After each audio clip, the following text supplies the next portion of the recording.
Hi viewers, welcome to Jayalakshmi kitchen. இன்றைக்கி நம்ம கிச்சனில் யூஸ்வலான ஒரு சாப்பாடு தான். வாங்க இன்றைக்கி என்ன சாப்பாடு சமையல்னு பார்க்கலாம். பார்த்தெல்லாம் சுட சுட வடித்த சாதம். ஸோ சாதம் வடித்து கிட்டத்தட்ட 1 மணி நேரத்துக்கு மேலே ஆகிடுது. நல்லாவே ஆறிடுது. அதுக்கப்புறம் பார்த்தீங்கன்னாக்கா இன்றைக்கி வந்து வெண்டைக்காய் போட்ட ஒரு சாம்பார். ஸோ இதுக்கு முன்னாடி வெண்டைக்காய் மோர் குழம்பு, வெண்டைக்காய் சாம்பார், வெண்டைக்காய் போட்டு வத்த குழம்பு எல்லாமே பண்ணியிருக்கோம். ஸோ இப்போ வெண்டைக்காய் நல்லா சீப்பாகவும் கிடச்சிது, ஃப்ரெஷ்ஷாகவும் இருந்தது. அதனால் ஒரு வெண்டைக்காவை போட்டு சாம்பார் பண்ணியிருக்கு. ஸோ வெண்டைக்காய் சாம்பார் எல்லாருக்கும் தெரிஞ்சது தான்.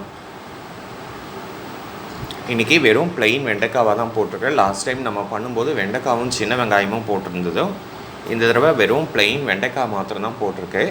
வெண்டைக்காவை நல்லா நீளமாக கட் பண்ணி வச்சுக்கோங்க. ஒரு 1 2 ஆக்கி 3 ஆக்கினாலே போதும். ஸோ அந்த மாதிரி கட் பண்ணி வச்சுட்டு ஒரு பாத்திரத்தில் எண்ணெய் விட்டு, இன்றைக்கி நாங்கள் தேங்காய் எண்ணெயில் தான் பண்ணியிருக்கோம். உங்களுக்கு எந்த எண்ணெய் வழக்கமோ செட் ஆகுமோ அதுக்கேற்ற மாதிரி நீங்கள் எந்த எண்ணெயிலே பண்ணுறீங்களோ அது உங்கள் இஷ்டம். தேங்காய் எண்ணெய் விட்டுட்டு கடுகு, வெந்தயம், ஜீரகம், கருவேப்பிலை போட்டுட்டு கட் பண்ணி வச்ச வெண்டைக்காயை நன்னா போட்டு வதக்குங்க. ஏன்னா வெண்டைக்காய்க்கே ஒரு வழவழப்பு தன்மை உண்டு. அந்த வழவழப்பு தன்மை போகிற வரைக்கும் வெண்டைக்காவை நன்னா வதக்குங்க. அதை நன்னா வதங்கி வெண்டைக்காய் அந்த வழவழப்பு தன்மை போனதும் ஒரு தக்காளி பழத்தை பிழிஞ்சு விட்டுட்டு அதன் தலையிலேயே நல்ல ஒரு நெல்லிக்காய் அளவு புளி ஜலத்தை கரைச்சி விட்டுருங்கோ. கரைச்சி விட்டுட்டு மஞ்சப்பொடி, ஆளினால் சாம்பார் பொடி, உப்பு போட்டு நன்னா கொதிக்க விடுங்க. வெண்டைக்காய் வந்து உங்களுக்கு நிமிஷமாக வெந்து போயிடும். அதனால் மேக்ஸிமம் ஒரு 5 மினிட்ஸ் வெந்தாலே கொதித்தாலே போதும். புளிஜல வாசமும் போயிடும், வெண்டைக்காவும் நன்னா வெந்துடும். வெண்டைக்காய் நன்னா வெந்ததும் இந்த கரண்டியால் ஒரு 2 கரண்டி 2.5 கரண்டி பருப்பு விட்டு உங்களுக்கு சாம்பார் எந்த அளவுக்கு வேணுமோ அந்தளவுக்கு டைல்யூட் பண்ணிக்கோங்க. அவ்வளோதான். இன்றைக்கி சிம்பிளான ஒரு வெண்டைக்காய் சாம்பார் தான். ஸோ இவ்வளோ எதுக்காக வச்சுருக்குன்னா, நைட்டு டிஃபனுக்கும் நாங்கள் இதுவே வச்சுருவோம். ஸோ தனியாலாம் பண்ண மாட்டோம். ஸோ அதனால் நைட்டு டிஃபனுக்கும் சேர்த்து வச்சிட்டதுனால தான் இவ்வளோ இருக்குது. ஸோ சிம்பிளான ஒரு வெண்டைக்காய் சாம்பார். அதுக்கப்புறம் இந்த பக்கம் பார்த்தோம்னா இன்றைக்கி வந்து ஸ்டஃப்டு கத்திரிக்காய் கறி தான் நான் பண்ணியிருக்கு. ஸோ பார்த்தீங்கனாலே தெரியும் எந்த அளவுக்கு இது உதிரியாக தனித்தனியாக பண்ணியிருக்கோன்னு சொல்லிட்டு. கத்திரிக்காவை நல்ல ஒரு இந்த மாதிரி சின்ன சின்ன கத்திரிக்காவாக கிடைச்சா ரொம்ப நல்லாயிருக்கும். உங்களுக்கு கொஞ்சம் கூடவும் இருக்கும், டேஸ்ட்டும் நல்லா இருக்கும். இந்த குட்டி வயலட் கத்திரிக்காய்னு இல்லையா, மோஸ்ட்லி எல்லாருமே பார்த்துருப்பேன். அந்த கத்திரிக்காய் தான் நாங்கள் இன்றைக்கி வாங்கினோம். அந்த கத்திரிக்காவை நல்ல ஒரு 3-4 வெகுந்து எடுத்துக்கோங்க. ஃபுல்லாக புழக்க வேண்டாம். ஒரு 3-4 வெகுந்து எடுத்துட்டு இந்த கத்திரிக்காய்க்கு உள்ளே ஸ்டஃப் பண்ண வேண்டிய மசாலாலாம் என்னென்னு போட்டதுனாக்க, நல்லா ஒரு 2 ஸ்பூன் கடலைப்பருப்பு, 2 ஸ்பூன் உளுத்தம்பருப்பு, ஒரு ஸ்பூன் தனியா, வாசனைக்கு ஒரு 10 மிளகு, அதுக்கப்புறமா காரத்துக்கு தகுந்த அளவுக்கு காஞ்ச மிளகா. நாங்கள் இன்றைக்கி வந்து ஒரு 5-6 காஞ்ச மிளகா வச்சுருக்கோம். ஸோ நீங்கள் காரம் தாராளமாக சாப்பிடுவேன்னா 8-9 கூட வைங்கோ.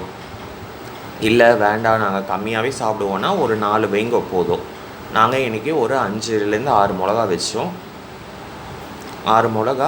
அதுக்கப்புறமா கொஞ்சம் டேஸ்ட் நன்னா கிடைக்கணுன்றதுக்காக சும்மா 1 ஸ்பூன் எள், இது எல்லாத்தையும் போட்டு நன்னா ஒரு துளி எண்ணெய் விட்டு நன்னா செவக்க வறுத்துருங்கோ.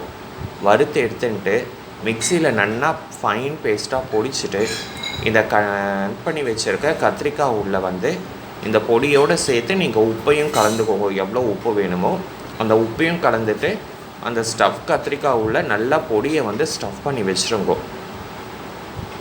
ஸ்டஃப் பண்ணி வச்சுட்டு ஒரு கடாய் வச்சு நல்லா ஒரு 11 ஸ்பூன் 12 ஸ்பூன் எண்ணெய் விட்டுருக்கேன். நாங்கள் அம்மா அப்படி தான் விட்டு பண்ணியிருக்கா. நீங்கள் எண்ணெயில் பொரித்து எடுக்கிறதுனாலும் எண்ணெயில் பொரித்து எடுத்தேன்னா உங்களுக்கு அந்தளவுக்கு நல்லா டேஸ்ட் வராது. ஏன்னா மசாலா தனியாக கத்திரிக்காய் தனியாக பிரிஞ்சு போயிடும். அதனால் நாங்கள் எண்ணெயில் பொரிக்கலை. கடாயில் ஒரு 13 ஸ்பூன் 15 ஸ்பூன் எண்ணெயை விட்டுட்டு எதுவும் கவுராத அளவுக்கு உடையாத அளவுக்கு இப்படி நிமித்தி வைங்கோ. நிமித்தி வச்சேனாலே உங்களுக்கு நல்லா எல்லாம் ஒன்று சேர்ந்து வந்துடும். நிமித்தி வச்சுட்டு லைட்டாக மூடி போட்டு வச்சுருங்கோ. தண்ணி எதுவும் தெளிக்க வேணாம். மூடி போட்டு வச்சுட்டு இல்லாக்கே உங்களுக்கு அந்த விசர்த்து கொட்டுற ஜலத்துலேயும் அந்த எண்ணெயிலையுமே உங்களுக்கு இந்த கத்திரிக்காய் நல்லா வெந்து வந்துடும். ஸோ வெந்து வந்துடுதுன்னா பெருங்காயத்தை போட்டு அணைச்சிருங்க. அவ்வளோதான். இந்த பார்த்தீங்கன்னா தெரியும், கிட்டத்தட்ட ஒரு 3-4 6-7 கத்திரிக்காய் வச்சுருக்கு. ஸோ நல்லா எல்லாமே மூஷாக தான் இருக்குது. ஸோ அந்த மாதிரி சிம்பிளான ஒரு ஸ்டஃப்டு கத்திரிக்காய் தான்.